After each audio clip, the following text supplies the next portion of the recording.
Hello everybody, this is Mithril Zenith, and today we are doing a tier list now. So, I saw Elut, a friend of the channel, doing a tier list of this as well. Today's tier list is the Paralogue tier list. So these are tiering the Emblem Paralogues specifically. So, now this list that I have does not have, first of all, spoiler alert for Engage. Now that spoiler alert's out of the way, this list does not have Alear's Paralogue, and this list does not have Alear's picture on it. I will talk about Alear's Paralogue. I may use a placeholder. And I do not have the DLC, so I will not be ranking the DLC. As you can see, DLC's there. I'm just going to be leaving the DLC characters there. I don't have the DLC. I don't have any plans to purchase the DLC at this time. Without further ado, let's get on to it. So, what do I mean by ranking paralogs? I have map tier lists. I have some other discussion tier lists.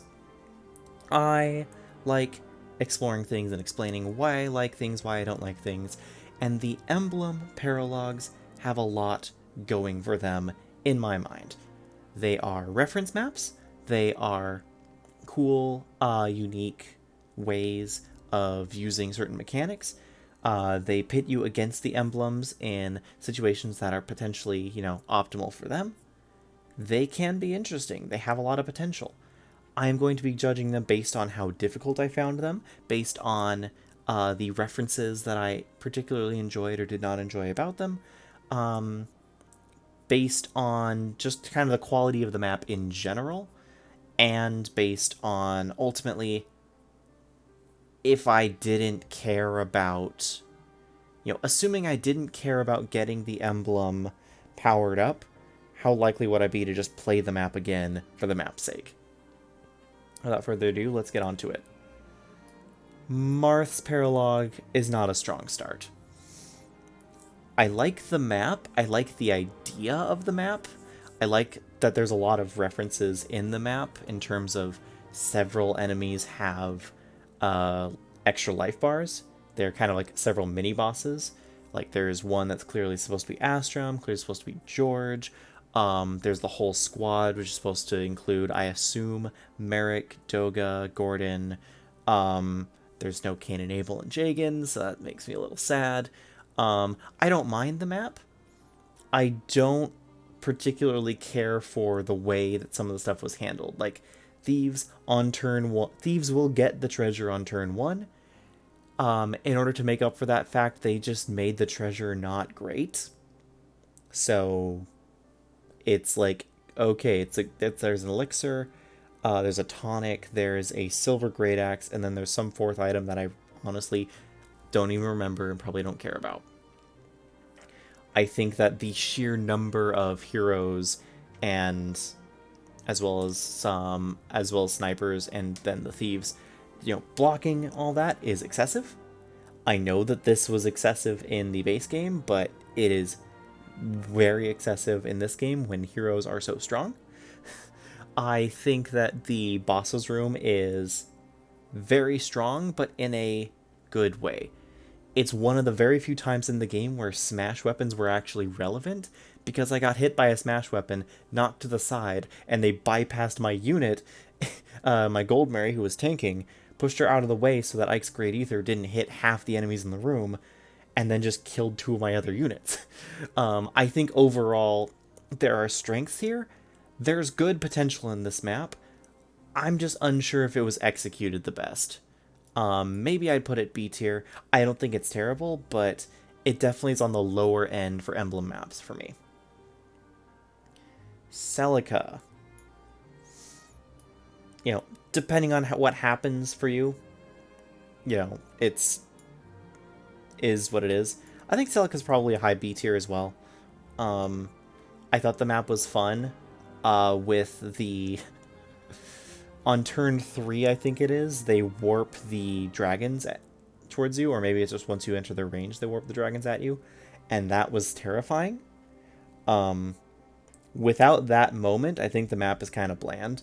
I like how, they just put the Cantors there and then immediately they spawn stuff in. I like how they spawn more reinforcements every other turn. but those reinforcements have Void Curse, and so you're not just farming endless EXP.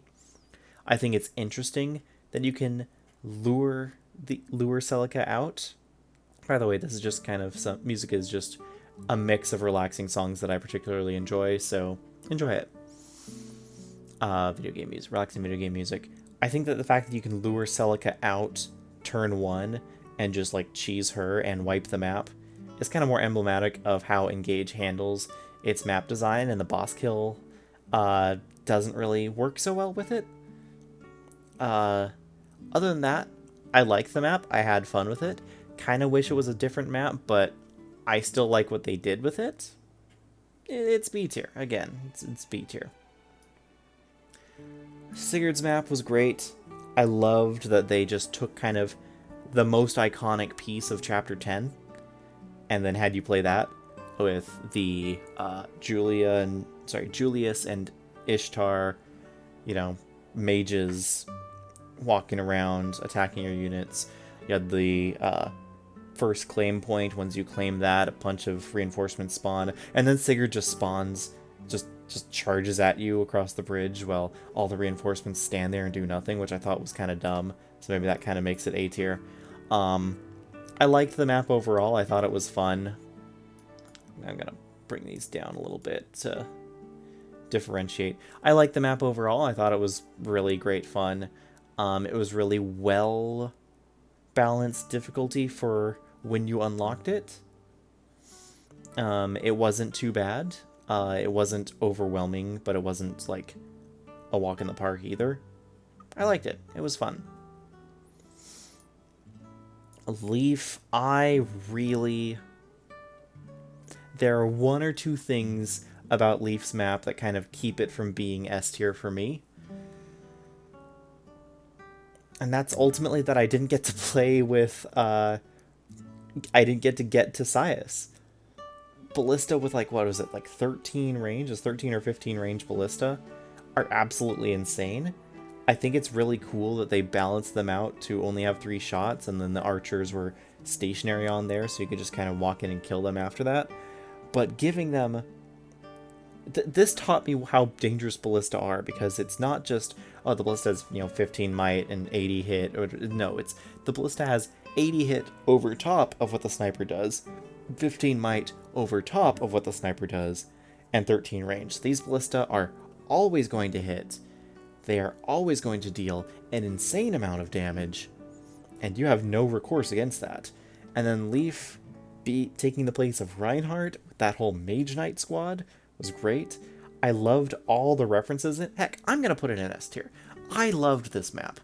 I love Chapter 22 of Thracia in general. I think that it is an incredibly difficult map. Difficult but enjoyable map to play straight up. I think that if you warp skip it, it's fun to cheese, but I still think it's fun to play straight up. I liked all the references. I liked that they blew up the bridge as soon as you crossed past it, and then Leaf charged in. I liked the escaping soldiers, which had all the really good items on them. I liked the Ballista. I think it was a little bit extra cheesy, considering they were 13 range, so even my 7 move, 3 range Ivy couldn't fly over safely. I would need to do some weird cheese with like a flying Byleth Dancer or a Warp Staff or something. I didn't use Warp enough in this game. I ended the game with like 8 uses left, and I only used it like 3 times. I'm just going to use Warp more next time I play Engage. Overall, I loved Leaf's map. Also, best thing, like all the music for pretty much all of these, fantastic. Leaf's music is just so good. They managed to make it kind of like a deep, emotional, moving version of Leaf's Advance. It's great. Loved it. S tier map. Roy's... I'm debating where to put this, because I didn't mind the map, but I didn't get a ton of enjoyment out of it. Like, obviously, music is great. Obviously, some of the references were pretty cool. Having dragons, Wyvern Riders, all the Wyvern Rider reinforcements, but, it just kind of... You take this massive, epic, frankly, slog of a map, and then you condense it and you streamline it, and it kind of loses something, you know? It's like the biggest interest point of Chapter 21, and this might sound weird, is the fact that it is a slog full of like 50, 60 plus units. The biggest interest point is the fact that you are surrounded and pounded by freaking Wyvern Lords non-stop. That has all those reinforcement zones that if you try and run too far in one way or the other, or try to like teleport to get a quick advantage, you're going to be swarmed to death by, you know, tons of paladins. The most memorable parts of Chapter 21 FE6 for me are warping Lou or Gonzalez down to the southwest mountains or peaks and having them use up an entire inventory of air calibers or hand axes and killer axes and still have more enemies to fight. You know, 100 weapon uses, and still that's not enough, you know. That's the type of onslaught you're facing in 21, and that's why that's why the map's interesting. Let alone the fact that you have the, you know, Gale coming in. Where was Gale in this? Where was Gale? Let alone the fact that you have the secret shop. At least some sort of nod to a secret shop, like an enemy that is just in the mountains with like a really high, like a high value item or amount of gold on there. That would have been fun. I don't know. I think that ultimately it kind of falls flat of the source material. In fact, such a way that I think I'd put Celica in B tier and Roy in C tier overall. I just wasn't super impressed by it. It was still fun though. Still enjoyable-ish to play. But it was just, like, fine. Lynn, what did they do? It's a good example of why this map. Elit had so many units, emblems in why this map tier. I don't have a set why this map tier, but, you know, treat this as such. I thought the map was fine, but I didn't think it was good. I think it's interesting playing a map in Engage where you split your army into 3 groups of 4, because Engage mostly, the most they do is split your army into 2 groups of 7 in like the second or third to last chapter. Generally they don't split your army too much. Okay, no, I think there was that one, like Solm chapter 12, they split your army quite a bit, but that also just has a really low deployment in general. I think that it's interesting playing with the idea of a split army of like small groups of 4 spread across the entire map. But I don't think this is the right map to do it in, because it just kind of is a lot of open space that frankly they did condense, but a lot of open space, a lot of punishment for using flyers, and a lot of places that you can only really walk around with flyers. And its references were kind of eh. I really, really would have liked more dedicated FE7 references, and they didn't do that. They gave you an FE6 map, just because it's more fitting to Lynn if we do a Sakai map. I wanted more FE7. Maybe you get that with Hector's DLC map. I don't know. But I actually wanted a little bit more Soul of FE7 in there, because we got plenty of Soul of FE6. Okay, actually, technically we didn't. We got decent Soul of FE6 in Roy's map, but where's the FE7 love? You know, FE7 does have some good points. It does have some interesting map design. Why did we not get Battle Before Dawn? Heck, why didn't we get Lynn's map versus Lundgren? You know, final map of Lynn mode or something, if you wanted to go with Lynn's challenge. This was one of the few maps which I was just like, what the heck were they thinking? Why did they choose this map?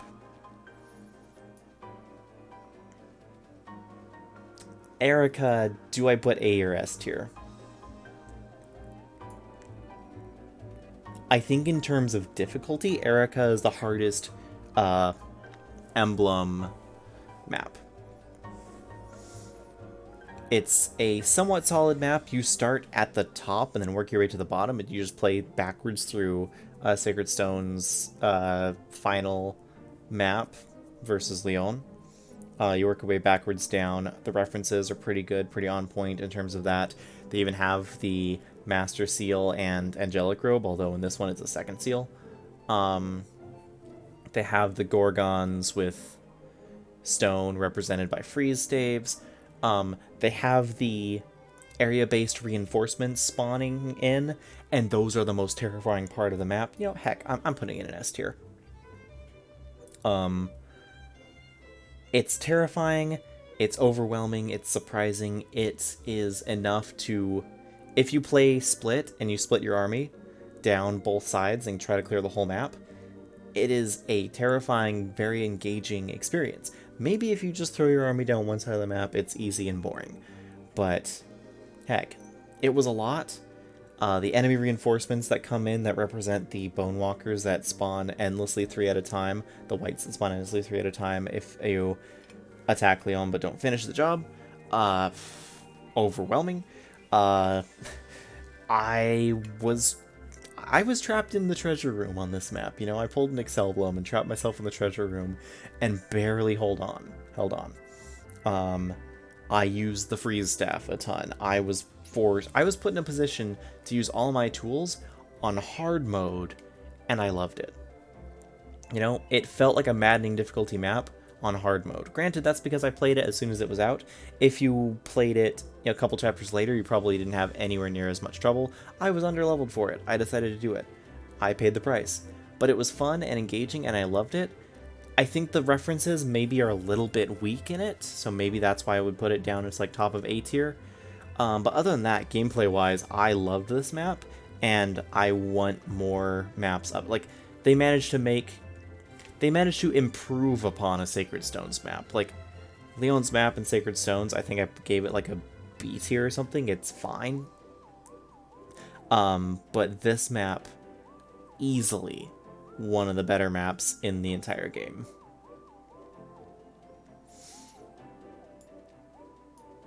Yeah, much as I want to have Leaf's map up on top here, I think Ike's map has to take it because, yes, it's a boss kill map. Yes, you can cheese it out. But playing it like a defend map, once again, play these paralogs as soon as you unlock them. They are very high difficulty, but very well-designed high difficulty for doing so. I think if you leave them too long and then come back to them later, they'll just be too easy and you walk over them and you won't care. But if you play them as soon as you unlock them, they are engaging and interesting. Ike's map, perfect example. You don't necessarily have a ton of... Actually, I'll leave Erica in S tier. Will I leave all of them in S tier? I don't know. I don't want to have a weighted S tier where they're all just bangers, you know? I might end up doing this. I'm going to have some hard cuts to make by the time these are all up. Ike's map might not have a ton of Path of Radiance specific references, but it is a solid version of this map. It is difficult. You get flooded on all sides. You have to barely hold out. Like, it is a struggle to hold out. And then once Ike starts moving and crushes that fort that was not labeled destructible, if you've seen it, you know what I mean. That is the moment where where everything stops. Your heart stops, the map stops, your brain stops, and you just have to say, how do I survive? And Fire Emblem so rarely has those true moments of, this just happened, but I have a turn to react and reform my strategy. Oftentimes what they do is stuff happens, stuff goes wrong, and you're instantly screwed. Like, there's no way. Like, ambush spawns. Stuff happens, oh, I didn't notice that, I'm dead, now I have to restart. This map, stuff happens, you have one turn to respawn. You did not expect this to happen. Figure out what you're gonna do. And I think for that reason alone, Ike's map is probably... It's definitely an improvement over the base map, which I think was very solid in the first place, from Path of Radiance. This might be one of the best maps in Fire Emblem for me. Simply because it gives you that moment. It gives you that miraculous moment of how do I react to this, but you're given time to react to it. I don't know how else to put it. I love this map. I think this map is probably my favorite map in Engage, easily. Probably one of the best maps in Fire Emblem as a whole. And maybe that's just because of the way that I played it. Maybe it doesn't hold up to future playthroughs. But as I played it, I have to say, chef's kiss. Delightful. And then you have Micaiah's map, which is like, why? Like, I get, thematically, why 313 would be Micaiah's map. It makes perfect sense. I feel like it is a far inferior version to 313. As I was playing the map in Engage, I was constantly just in my mind being like, Radiant Dawn's version is better. Radiant Dawn's version is so much more complex, has so much more nuance, is so much better, is so much more stressful. I played this map as soon as I could, right as I unlocked the Paralogue. It was easy. It was a cakewalk. I've smashed it. I didn't even get to turn 4. They didn't even have interesting units come in. Apparently there are more references if you allow more turns to pass, where more units that are referential to the Dawn Brigade and whatnot come in. But as far as a map, it just feels like a hollow shell of what it could have been and what I wish it was. And for that reason, I'm tempted to make an F tier just to put Micaiah's Paralogue into it. I think I'm going to leave it in D tier along with Lynn's, because even though Lynn's didn't excite me, it was still, like, at least as good, if not maybe slightly better than the map it was based on. This is just by far, in every single way, an inferior map to 313, and I'm very disappointed in it.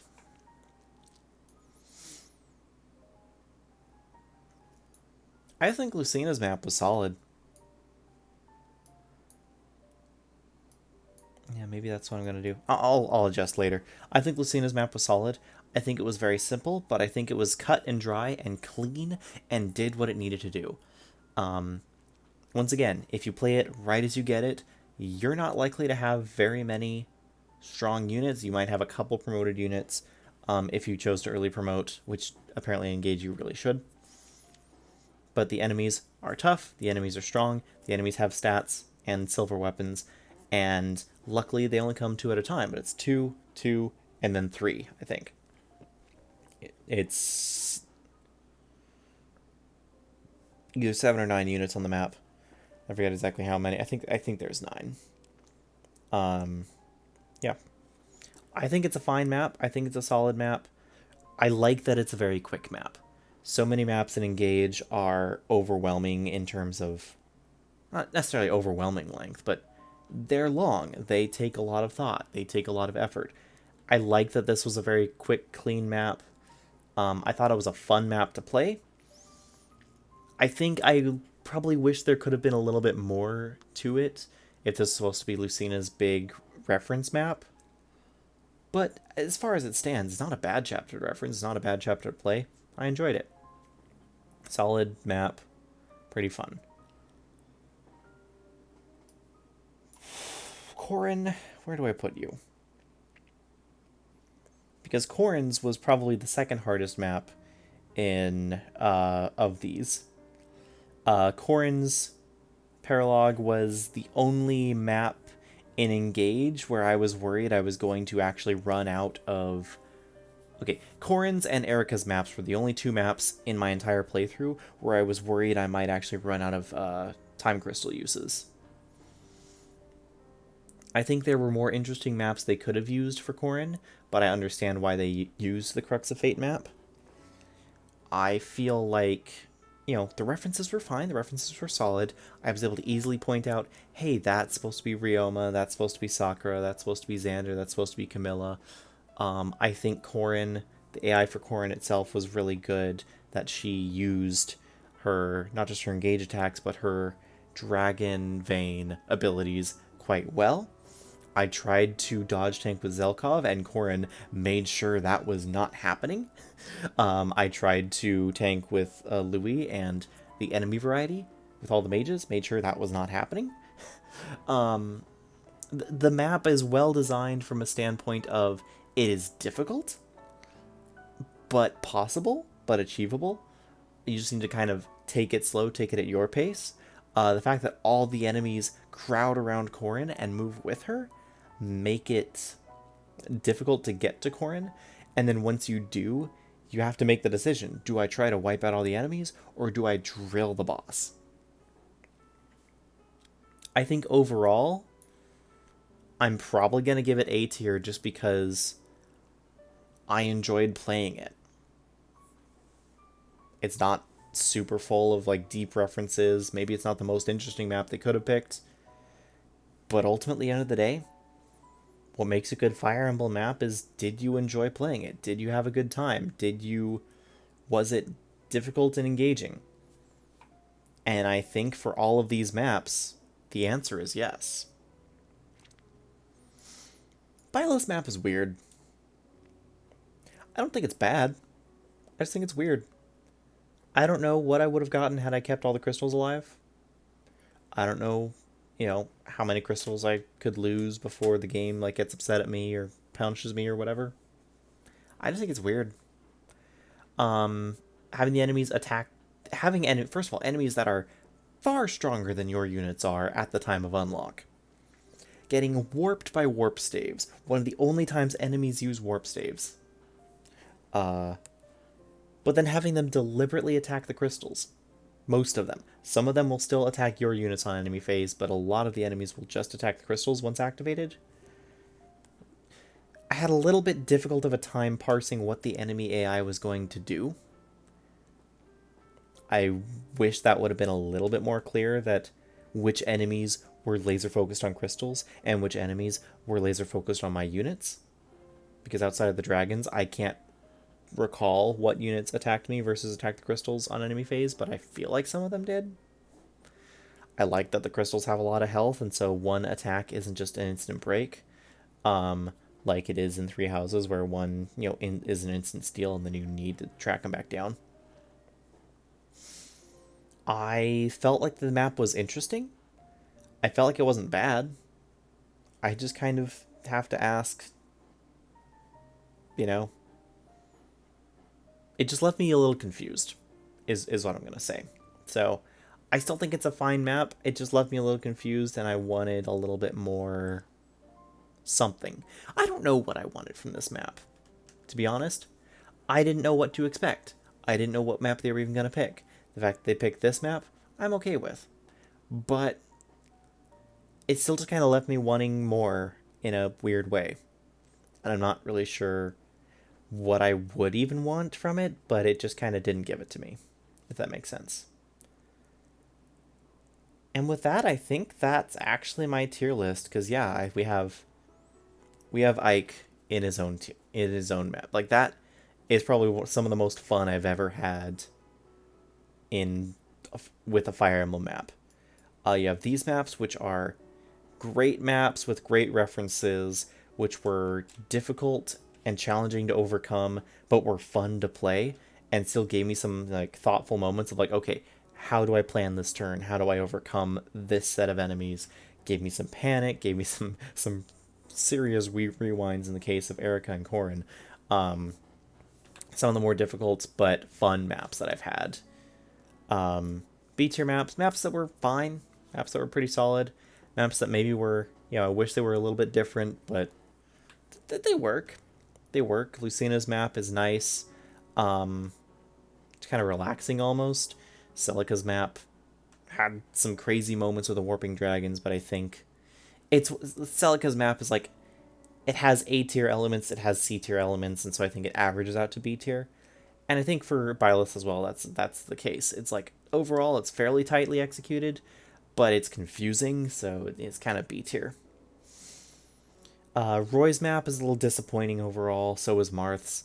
They were fine, they had some good references in them, but they were just a little bit either slogs, but also they were maps that I felt the least amount of desire to actually play through and like fully complete. Marth's map especially, I was just like, I I literally just ignored the thieves and the heroes.